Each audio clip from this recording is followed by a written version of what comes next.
Alam mo ba na may isang piraso ng plutonium sa Los Alamos na pumatay sa 2 siyentipiko sa loob lamang ng 1 taon?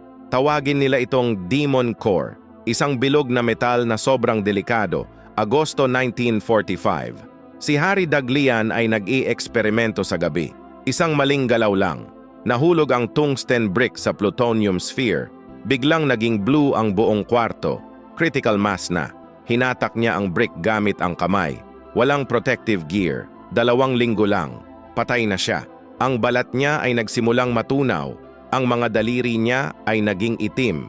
9 na buwan pagkatapos, si Louis Slotin naman, pareho ring eksperimento, pareho ring pagkakamali. Isang screwdriver lang ang pumipigil sa 2 hemisphere ng plutonium. Nadulas ang kamay niya, flash of blue light, lasa ng metal sa bibig niya, 9 na araw, patay na rin. Ang sandata na ginawa para pumatay ng libo-libo. Sa halip, pumatay sa mga gumawa nito. Ang Demon Core, 2 buhay, isang nakamamatay na pagkakamali.